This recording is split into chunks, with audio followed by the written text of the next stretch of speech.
All right, we're ready for Psalm 139 to 141, and we're quickly making our way to Psalm 150, which brings this to a close. This is our outline of the book, and I remind you again, and will for the next 3-4 weeks, 3 weeks, I guess, until we get through with the book. We are in the fifth of the books of Psalms, and we will be till the end, which is Psalm 150. Let's talk about Psalm 139. What type of psalm do we have? Psalm of praise. It may be categorized as a psalm of praise. Some categorize it as a psalm about God, which would be a psalm of praise. Who is the author? David is identified. Though questioned by some, and you say, well, why is it questioned? Because that part is in the text. If you're looking at Psalm, let me just give you a sample of what I'm talking about. It's Psalm 138. If you're reading from the New King James, it may have a heading, the Lord's goodness to be faithful. That's not in the original text. That's been supplied by translators. But then a Psalm of David is taken from the text. That is from the Hebrew text. And then so is everything else. So the author is there. The question comes because sometimes it's a textual issue. It may appear in the Septuagint but didn't in the original Hebrew text, or some of the Hebrew text, or in the Hebrew text and it wasn't reflected in the Septuagint. And so some question David as the author of this psalm. They think it's a much later psalm than David. I take it on the surface that it is a psalm of David. Message of the psalm.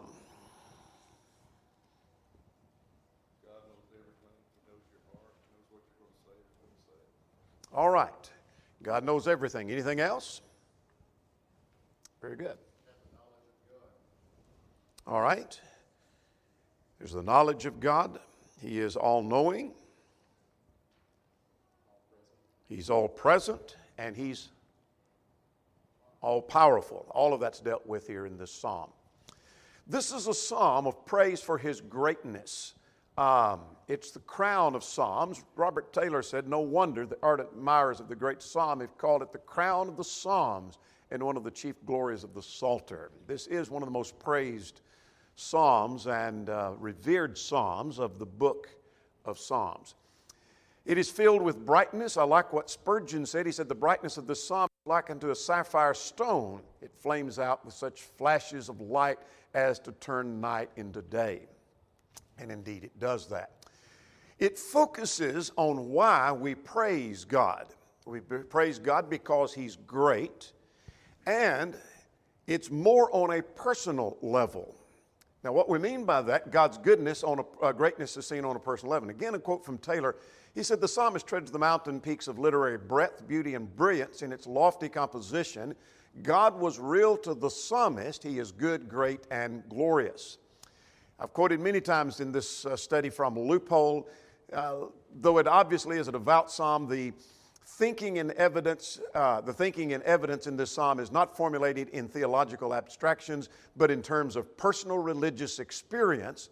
The psalm throbs with warm emotion and deep feeling. The point they're making is this is not just a theological essay on the greatness of God. God's great because X, Y, Z.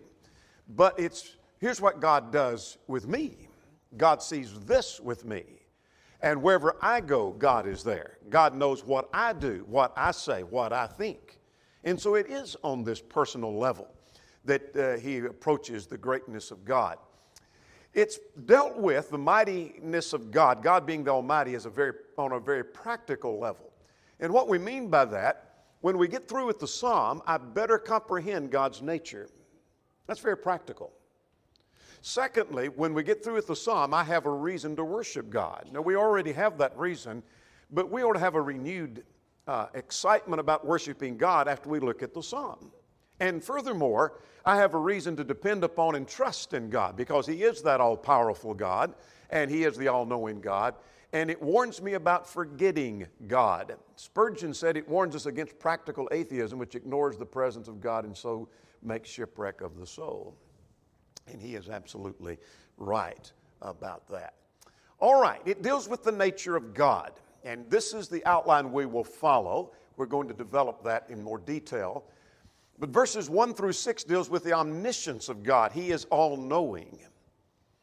Verses 7 through 12 deals with the omnipresence of God, that He's all-present. And verses 13 to 18 deals with the omnipotence of God. He's all-powerful. And then there is a plea to God.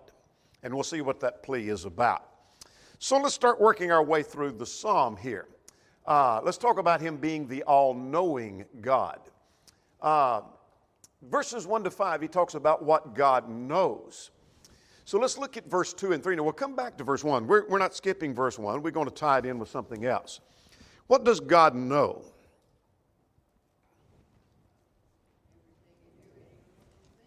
All right, everything we do and everything we think. He knows my setting down and my rising up. In other words, He knows where I am and what I'm doing. Notice at verse 2, He understands my thoughts afar off. So God understands everything I think. Now, you may know what I do, but you don't know what I think unless I tell you that. But God knows my every thought, the psalmist said. Then notice at verse 4, let's skip down to verse 4, that there is not a word on my tongue, but Lord, that you know it altogether. He knows every word that I utter. And then look at verse 5. What else does He know?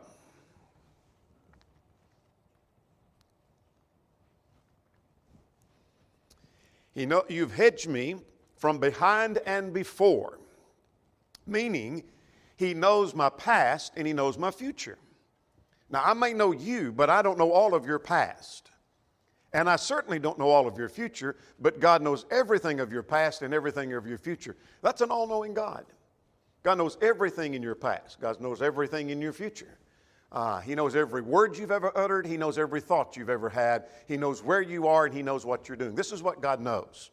All right, now let's go back to verse 1. And here's the assessment of that knowledge. What does that mean to me, the psalmist said. And so what that means is, he says, you search me and you know me. If you know my past and you know my future, you know my every thought, my every word, then you know me like no one knows me. That's the point of verse 1. If somebody asks me if I know you, oh yeah, I know you. They say, tell me their complete history in the past. Well, I can't tell you that. Tell me what they're thinking. I can't tell you that. I don't know them like God knows them. Does that make sense? And so God knows you like no one else knows you. Secondly, verse 6, what's He say? I can't fully grasp and understand it. I don't think that means we can't get the point of the psalm as much as it's saying this is really far beyond our comprehension to understand how God knows everything there is to know. And this is too wonderful and too high for me to understand. So here's what the psalmist concluded. This is an all-knowing God. I know then He knows me better than anyone else. He knows the complete me, and that's far beyond my ability to comprehend everything. Make sense? He's the all-knowing God. All right, there's a point to be made about that a little bit later. His next point has to do with the omnipresence of God. So let's start with verse 7, and he raises a question, and then the rest of that section is his answer. What is his question at verse 7?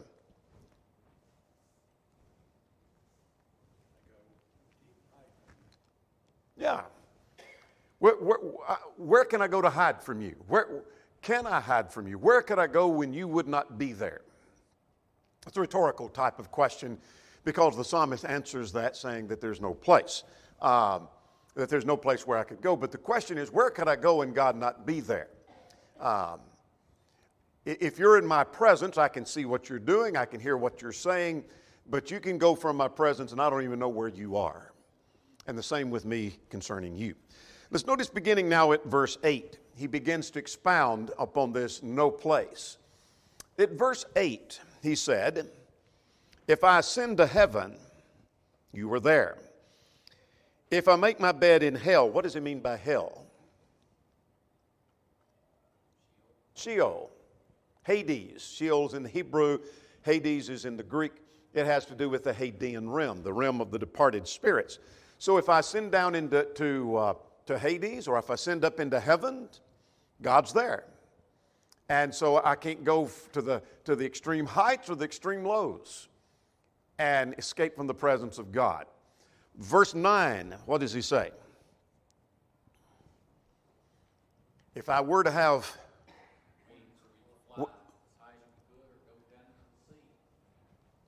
Yeah, if I could fly as high as the birds and higher, I cannot go out of God's presence.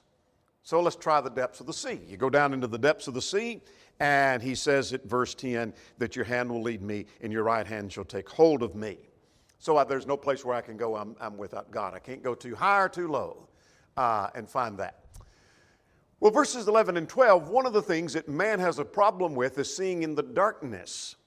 So that's why often the Bible talks about sin and relates it to darkness. Men perform their deeds in darkness. You see that in Romans chapter 13. You see that in John, chapter 9, John 1.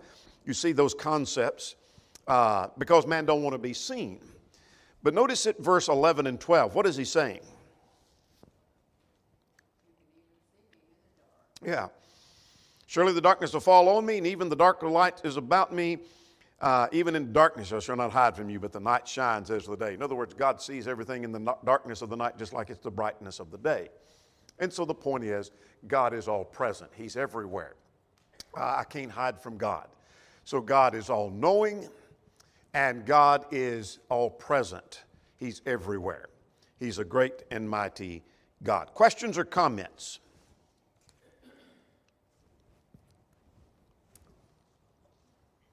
All right, let's go further. He's the omnipotent God or the all-powerful God. Now, here's a part of the passage that's often quoted, particularly as we deal with evolution and the formation of man. We'll come back to verse 13, but verse 14 said, I am fearfully and wonderfully made. And that's the point here. So let's start with verse 13. What does he say about being fearfully and wonderfully made?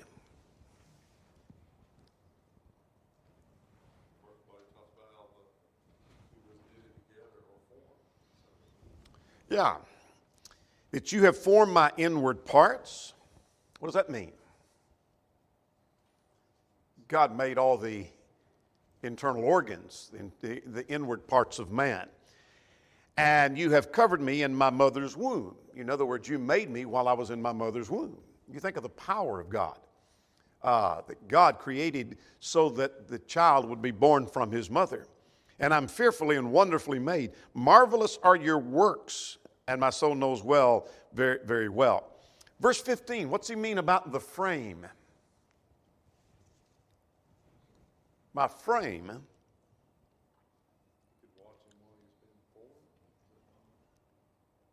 Yeah, that's included. Somebody said something. Bones, yeah, look at your footnote. If you have the New King James, literally the bones were, in other words, the skeleton. My frame was not hidden from you. When I was made in secret and skillfully wrought in the lowest parts of the earth. So the point is, God, let me go ahead and get verse 16 and we'll come back to the point. God has something else.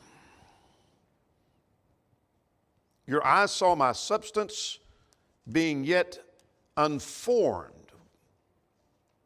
And in your book they're written, the days fashioned for me, when as yet there was none of them. What's that talking about? Made man from dust, so he seen when he was dirt, when he was even formed. All right, he did make man from dust. And saw what man would be before that.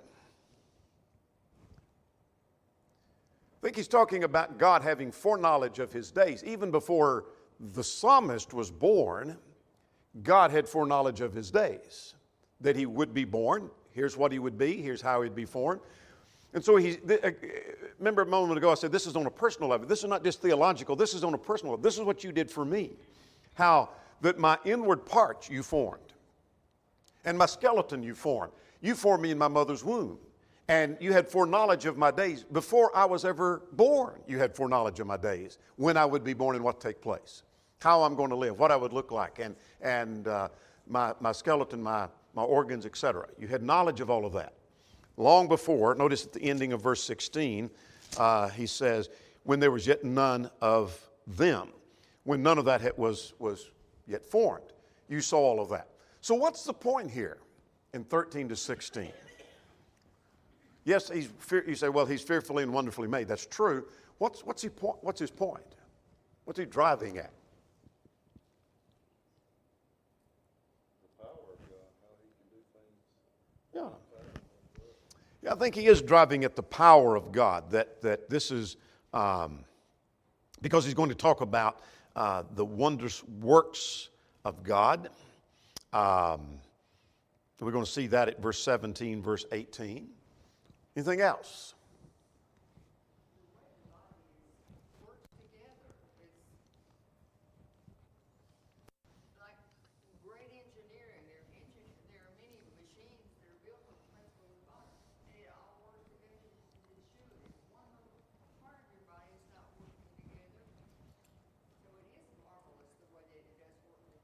Absolutely. Absolutely. Absolutely. No way it could happen by chance. Good point. Anything else? Questions, comments? All right, let's notice his reaction to this. Three things he said in verse 14 and 17 and 18. In other words, the psalmist, again on this personal level, stands back and said, here is this all-knowing God, here is this all-present God, and he's all-powerful. Look what he's done in the creation of me. I am fearfully and wonderfully made. So back to verse 14 now. I will praise you, for I am fearfully and wonderfully made. What's his reaction to this? Well, his reaction is, I'm going to praise you for that. When I look at how I'm made and I look at the creation of the body and how it functions, then I'm going to praise you for that. Not only just believe in God, I'm going to praise God for that. So I will praise you, for I'm fearfully and wonderfully made. Secondly, verse 14, what else? He's going to stand back and he's going to marvel. What does that mean? He's amazed, absolutely amazed at the works of God. Look at the wording of that at verse 14. Marvelous are your works, and that my soul knows very well.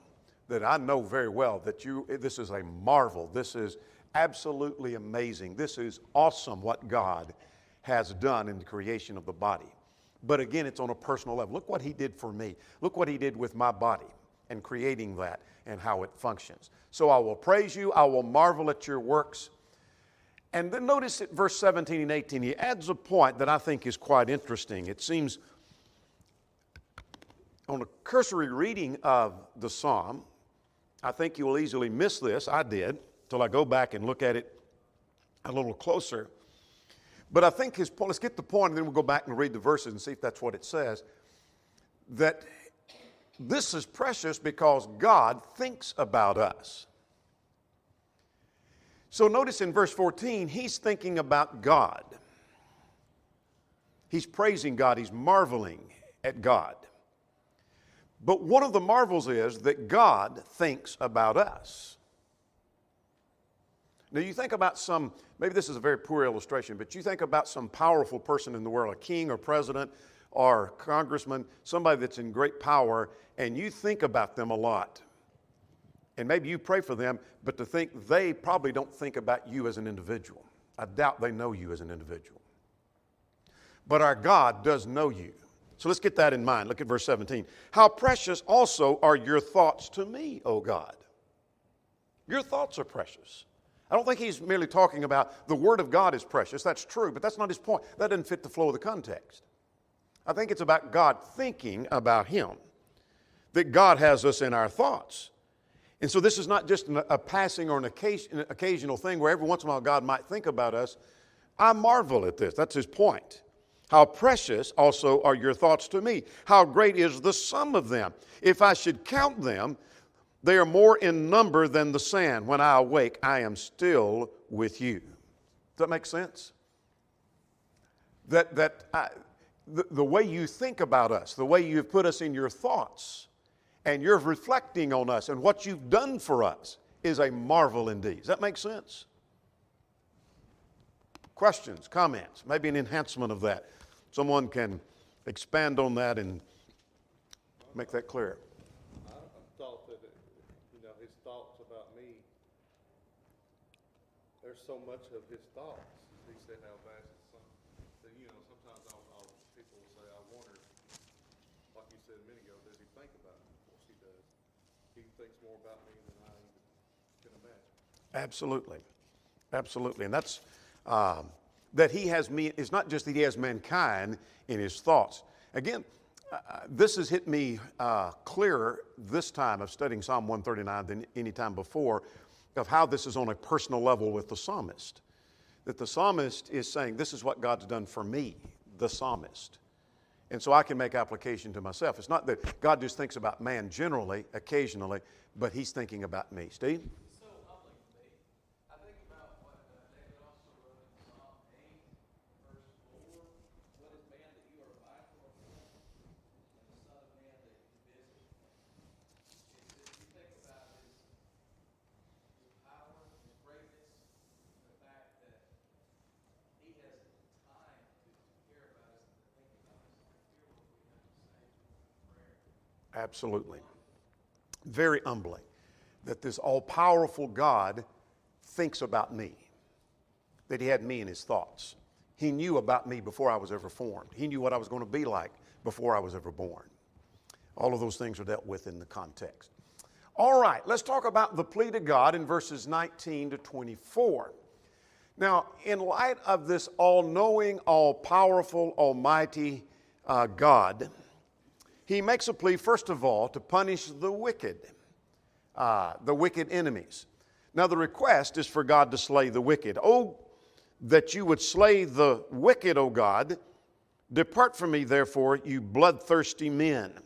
We'll get to verse 19b in just a second. But the request is to slay the wicked. Now, the reason for that, look at verse 19. They're bloodthirsty. What else do they do? 3 things he mentions, 4 things. They, verse 20, speak against God. They take his name in vain. And they rise up against God. They hate God. Verse 21. Very good. Yes, those are the reasons that he wants them defeated. Now, notice at verse 20. Let's pause just for a moment and talk about, well, let's go on down to the third point. Here's how the psalmist feels about them. He wants to have nothing to do with them. So he says at verse 19, oh, that you would slay and depart from me, you bloodthirsty men. I don't have anything to do with it. Get away from here. I don't have anything. I want God to punish them. But he says, do not I hate them, O Lord, who hate you. And so that's caused a little problem for some commentators about what that means. I don't think it's on the sense of a personal vengeance, as we might hate an enemy of ours, but he despises the fact that they are against God. He despises that they hate God, they speak against God, they take his name in vain. The point is, sometimes the word hate means to love less. He cannot love them like he loves those who are righteous. Evidence that that's how the word sometimes is used in Genesis 29:31. All right. More could be said about that, but I want to move on. Let's look at verse 23 and 24 to finish the psalm. Now, this is quite interesting to me, that this God that's all-powerful, all-knowing, and this great and mighty God, he says, search me and know my heart. So the plea is, I want you to search my heart and look for sin in my life. We don't normally think on that term. God, I wished you would look and see if there's sin in my life. Most of the time we would like to think, I hope God didn't see the sin in my life. Look at verse 23. Search me and know my heart. Try me and know my anxieties. And see if there's any wicked way in me. And lead me in the everlasting way. So I want you to lead me, but I want you to see if there's anything amiss in my life. What do you take that to mean?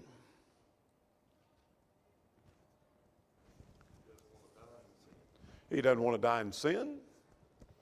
This is going to tie well with Psalm 141, if you've studied ahead.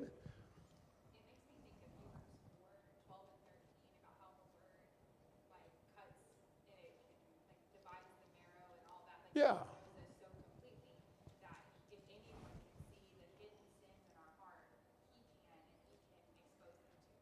Absolutely, yeah. It's an appeal, very good connection. It's an appeal to this mighty, great, awesome God. Help me to see anything that is amiss that I need to correct and I need to change. Because He knows all. And so my friend that I might make an appeal to may not know everything, but God does know. And so if I have thoughts that I shouldn't have, help me to see that so that I'll make a change. He wants to make correction in his life. What an appeal. That's kind of a surprising. If this is your first reading, pretending this is your first reading of Psalm 139, you get to the end, he's going to make a plea, and his plea is, I want you to search me out and see if there's anything wrong with me. That's a little surprising, isn't it? That's not what you would expect at the end of the psalm. Questions or comments? The only thing I question that I may not have an answer, but why in this context he talks about how powerful God is, and then he turns and pleads with God to do away with the enemies? What do you think since he knows, God knows his thoughts, he just, I don't know, I just kind of thought it was interesting. I think it's a plea to the powerful God to bring justice upon evil men who are oppressing the people of God, including David, who was often oppressed by the Philistines, by Saul, by Absalom, a host of others. Even though God knows our heart, He still wants us to communicate to Him through prayer. And so God knew what would be on His heart, but He still wanted man, and He still wanted David to express his That's a good point. thoughts. Good point. Good point. Practical things you learn from Psalm 139.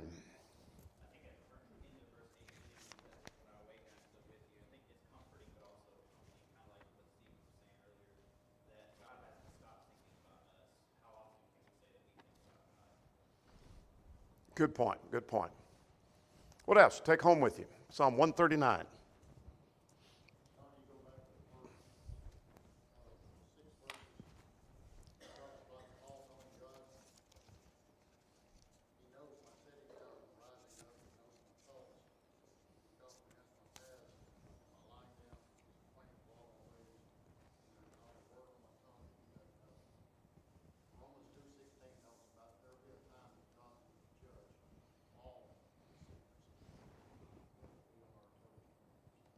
Good point. He knows all. We're going to see more about that in Psalm 140. These Psalms tie together well. Let's go to Psalm 140. What type of psalm do we have in Psalm 140? All right. There is a degree of imprecatory nature, a plea for punishment of the enemy. What else might it be called? Prayer. Author is obviously David, and the message is, it is a prayer for protection against the persecutors, or a prayer or request for some deliverance. Let's see what happens in this psalm. I want to work through this one quickly enough that we can get to Psalm 141, because I want to tie some thoughts from 139 to 140 and 141. See if we can do that. The problem is presented in verses 1 to 3. There is the oppressor who seem to be threatening David. And notice their goal is, at verse 1, they are violent men who have evil plans, verse 2, and they continually gather together for war.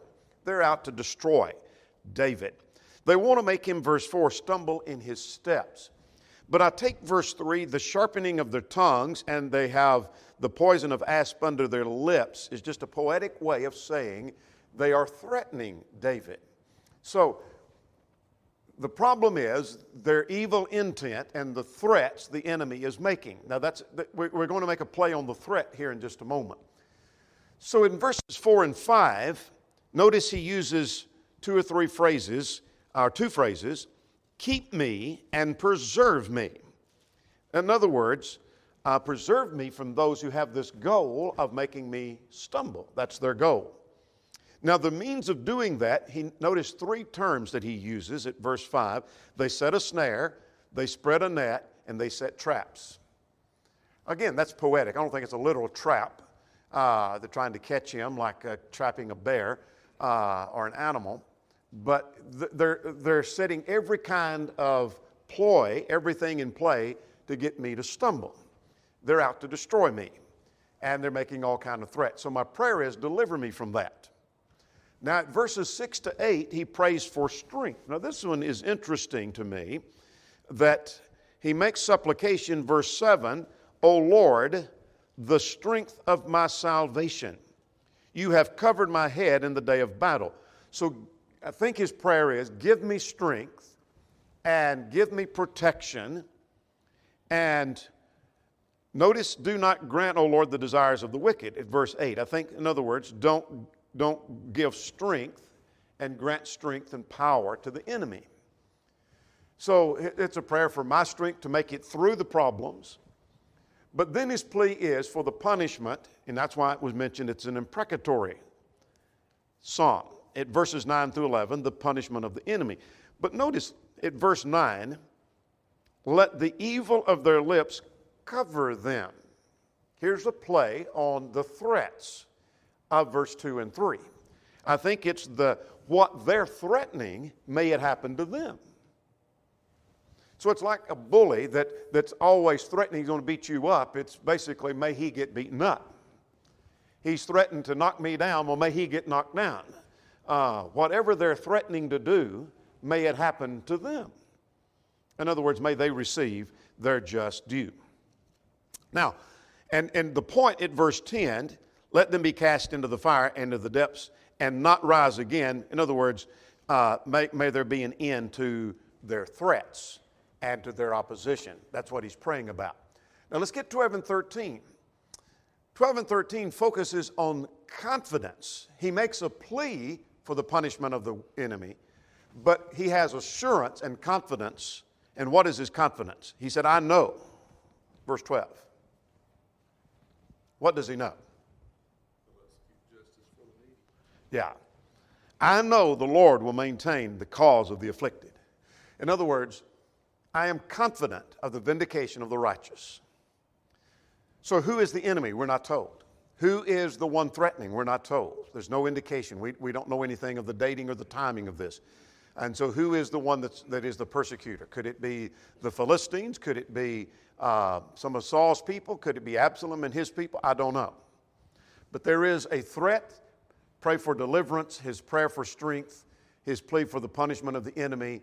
And I'm very, very, very confident. In fact, he said, I know, and I'm paraphrasing, that you will vindicate the righteous. I know you will. I know you will. There's a very practical, let's get this one and then we'll mention one or two more and then move on. One of the very practical things in that is that we know God will vindicate the righteous. We know that. We don't wonder about that. We know. So if you're living righteous, God will vindicate you. It may be in the end of time, but you'll be vindicated. You'll be vindicated if you live right. What else practical do you take home with you from Psalm 140?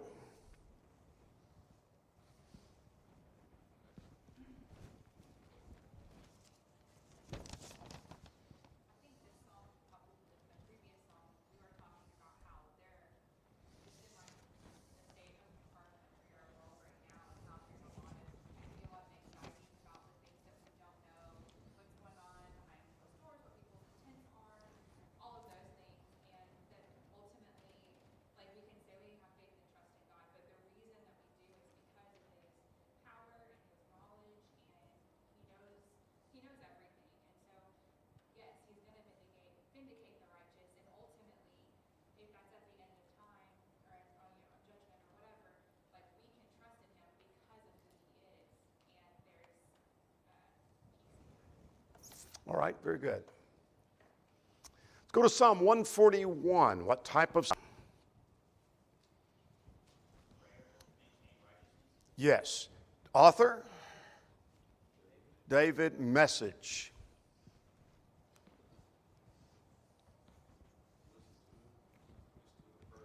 Yeah, it's a plea to listen to the prayer. As one author puts it, prayer for sanctification and for protection. Let's see what happens in the psalm. I want to cover as much as we can of this, only 10 verses, because there's some new information here, at least new to the psalms, generally new. There may be some exceptions to that, but some generally new information here. Haley calls this an evening prayer, and he calls it that because mentions the evening sacrifice. Verses 1 to 4 is a prayer to be delivered from temptation. And so he starts off just by saying, let my prayer be heard. But I want you to notice at verse 3, set a guard over my mouth and keep watch over the door of my lips. Do not incline my heart to any evil thing, to practice wicked works.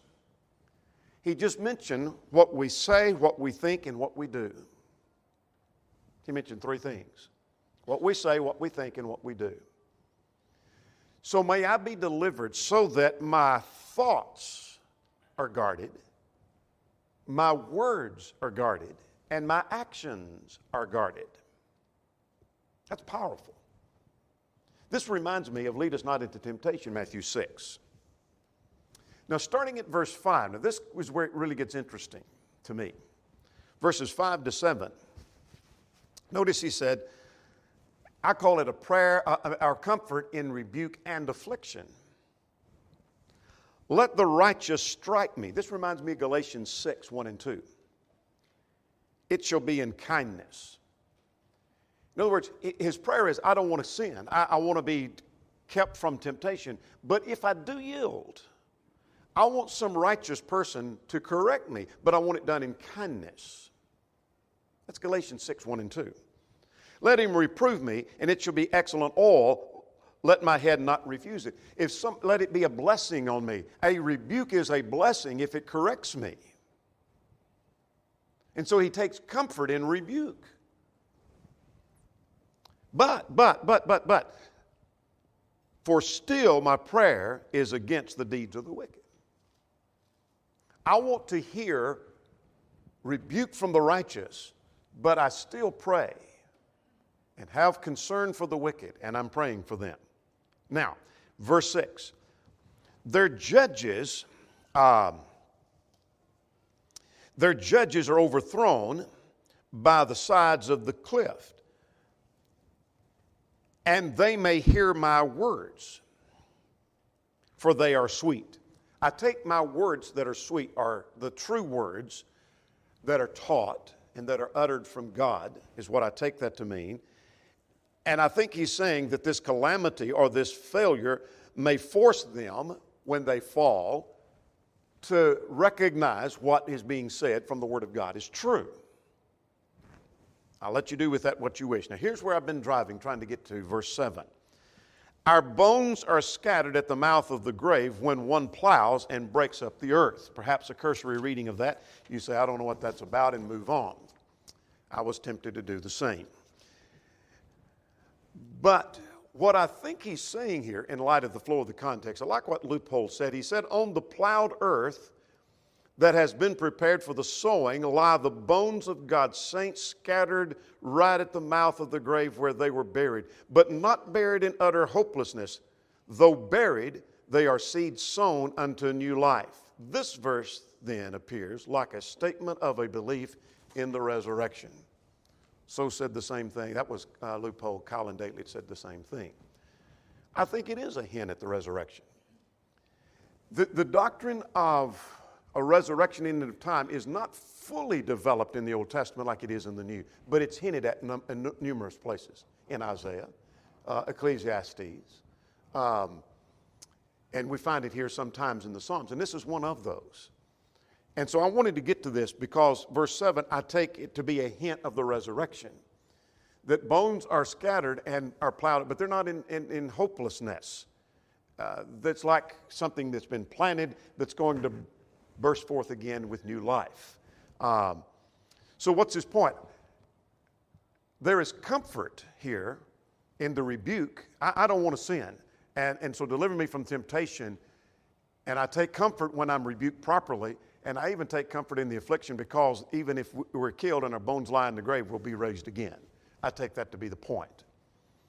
So then the psalm ends, and I won't spend much time here because our time is about gone. 8 through 10, deliverance from the hand of the enemy. But my eyes are upon you, O the Lord. I will take, in you I take refuge. Do not leave my soul destitute. Keep me from the snares that they've laid against me, from the traps of the iniquity, workers of iniquity. Let the wicked fall in their own nets. In other words, may they face the same thing that they are setting for me. All right. I know that's a hurried look at that, but I wanted to get to verse 5, 6, and 7. That's the heart of that psalm, I think. Make sense? Questions, comments?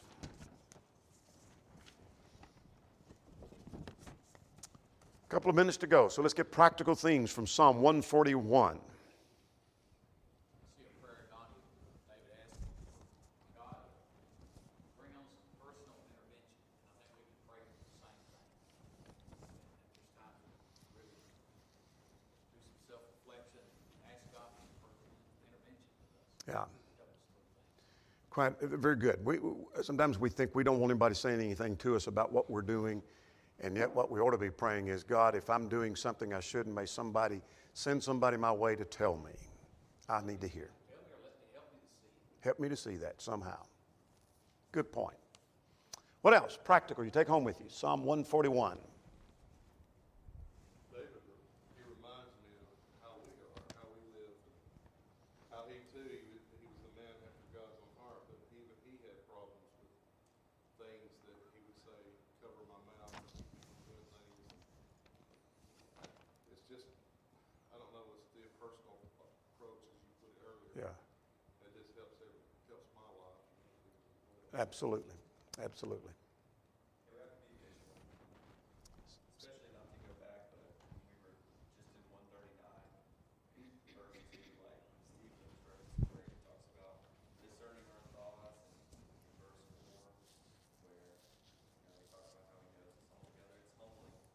Sometimes, like being in the pool, somebody cuts you off in traffic, and it's easy to not keep that in mind. Good point. We'll stop on that note. 3 good Psalms. Psalm 142, 143, and 144 next time.